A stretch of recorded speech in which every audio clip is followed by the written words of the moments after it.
Hola chicos, ¿cómo están? Espero que estén muy bien. Hoy con un tema muy interesante que nos va a cautivar, nos va a llamar la atención, porque precisamente nos habla de aquellas personas que han dejado una huella a través de sus historias de ciencia ficción. Pues bien, el turno para analizar es aquellos representantes de la ciencia ficción.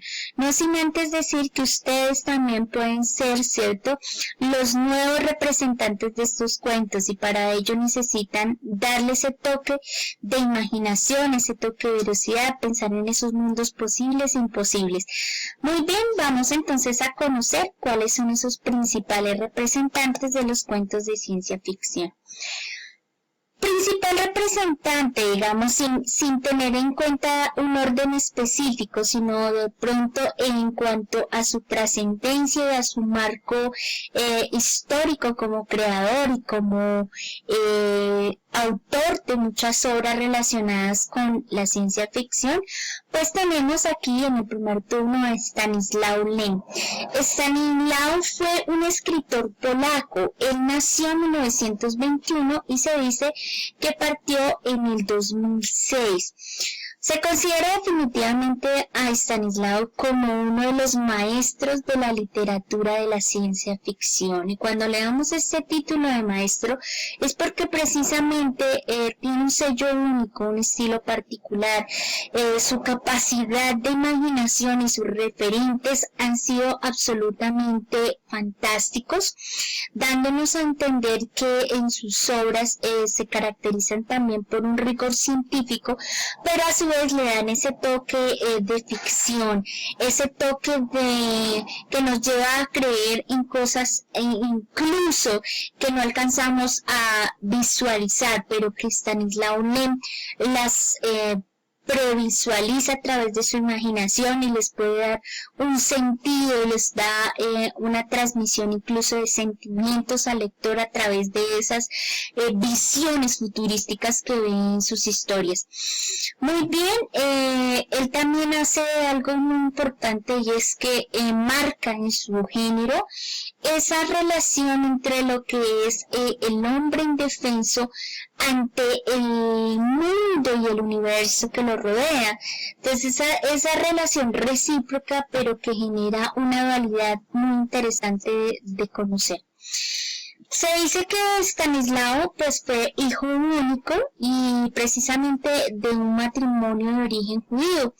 Esto también es un referente importante en su vida porque eso le imprimió ciertos rasgos particulares en su personalidad. Stanislaw Lem inició alrededor de 1939 sus estudios de medicina, pero él debió abandonar esto precisamente cuando ocurre lo de la ocupación alemana.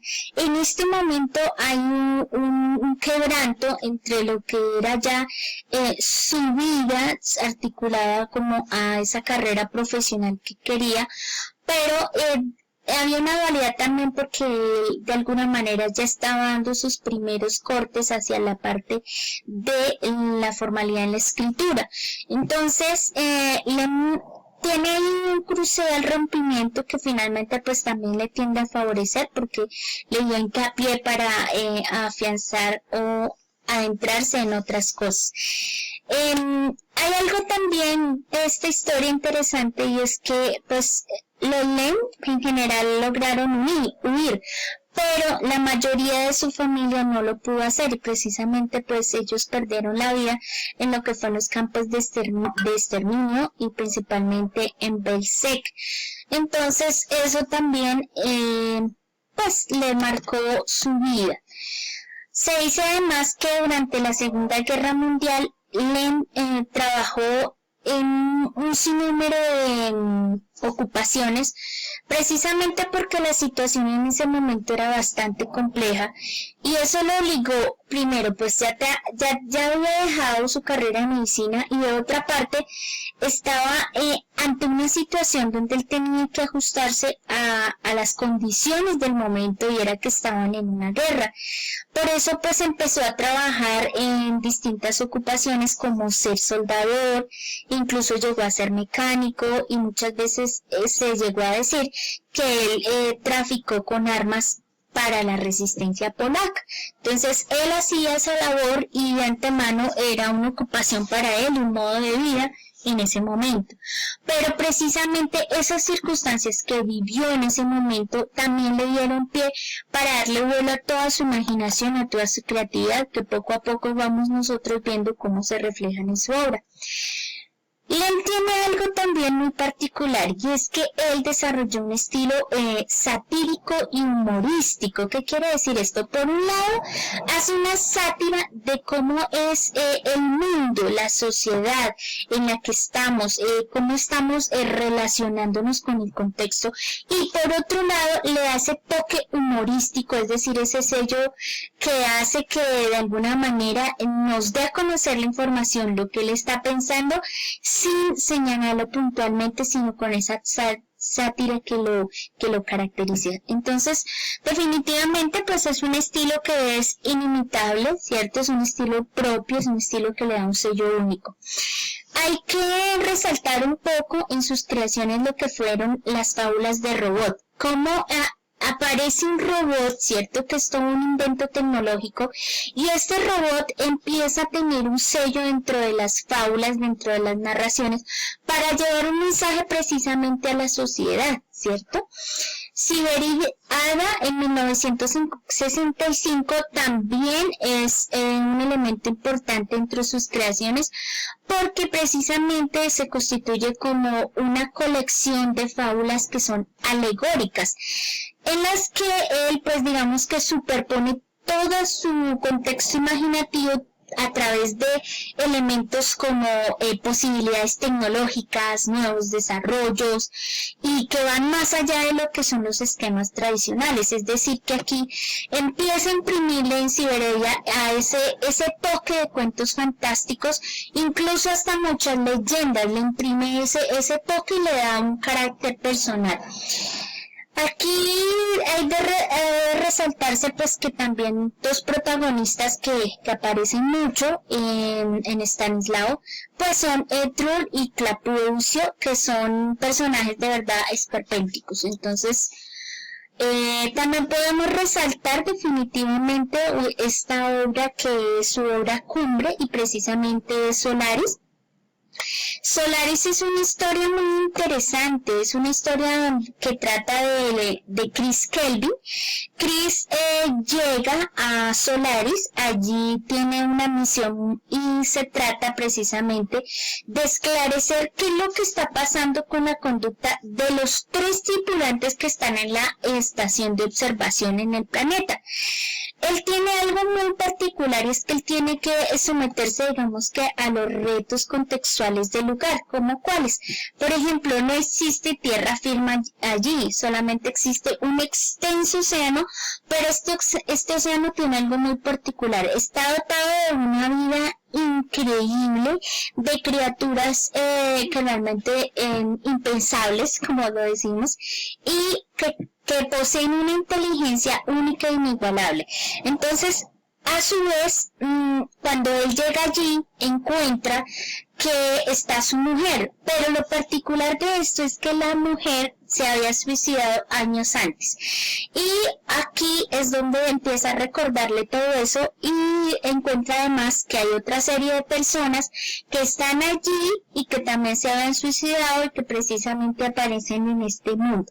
Entonces, muy interesante, nos llamó mucho la atención, y definitivamente pues hemos de considerar a Solaris como una novela claustrofóbica, en la que se hace un profundo estudio de lo que es la psicología humana y todo lo que tiene que ver con las relaciones afectivas entre quienes, entre los planetas y los habitantes, entre los planetas y lo que está sucediendo a nuestro alrededor.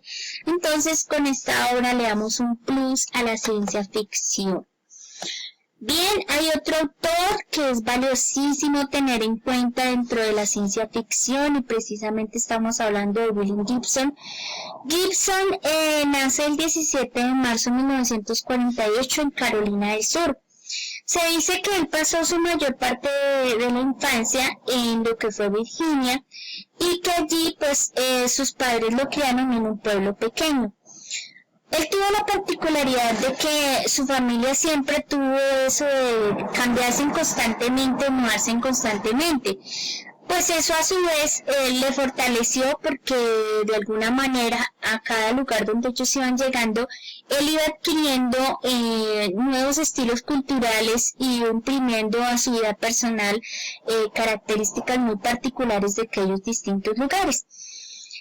Él asistió a la escuela elemental y allí, años después, su padre, que era un gerente de empresa de constructora, pues murió asfixiado en un restaurante mientras realizaba un negocio. Ese fallecimiento pues hizo que le marcara mucho en la vida de Gibson. Y finalmente también eso lo llevó también a recrear esos mundos de ciencia ficción, esos mundos donde reúne una serie de elementos muy interesantes. Hay que destacar de Gibson la colección que hizo de textos relacionados incluso con esto de la ciencia ficción, que está en Quemando Cromo en 1986.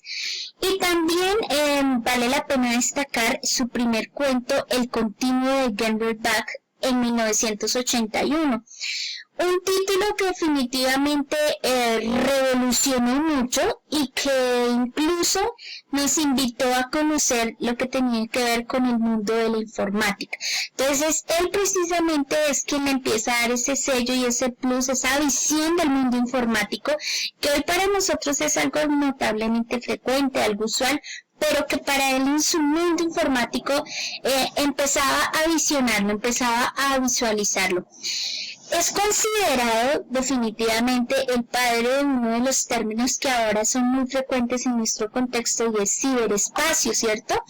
En su novela Neuromante, definitivamente ahí incluye una serie de tecnicismos que hacen parte de esta ciencia ficción y que le dan un toque especial y que nos ayudan a pensar en nuevos mundos. Se puede destacar también dentro de Neuromante, pues no solamente que Gibson se convierte en un visionario enormemente grande de la literatura de ciencia ficción, sino que a su vez hay algo muy interesante, es que en esta obra él visionó todo el mundo informático y en especial lo que tuvo que ver con el internet y con lo que era la realidad virtual. Poco después, cierto, ya nosotros vemos que eso es un fenómeno de masas y que definitivamente se ha vuelto en nuestro contexto algo usual. Pero antes de que esto se convirtiera en estos fenómenos, Gibson dio la posibilidad a través de recrear esta imaginación, esta serie de momentos. Es autor definitivamente de relatos cortos y desde finales de las épocas de los 70 él ya empezó a dar ese espacio a la ciencia ficción y a los relatos cortos, incluso a términos como el cyberpunk, que también aparecen dentro de las novelas de Gibson. Podemos resaltar otras series importantes como son COM0 y la Mona Lisa Overdrive, son unas trilogías muy interesantes que abordan definitivamente obras del ciberespacio. Entonces, en estas ustedes encuentran esas trilogías, también llaman mucho la atención y nos cautivan bastante. Muy bien. Tenemos otro representante que vale la pena también hacerle hincapié aquí y es Frederik Pohl. Frederik Pohl es estadounidense, él nació en Nueva York en 1919. Es una figura también clave en la ciencia ficción, en especial en lo que tuvo que ver con esas primeras influencias en Norteamérica. Fue un literato, editor, antólogo, autor de muchos cuentos y novelas del género. Fundó en especial, cierto, algunos grupos como por ejemplo The Futurians, estos grupos pensados precisamente en estos mundos visionarios del futuro a través de la ciencia ficción. Entonces, él logra también cautivarnos de esta manera.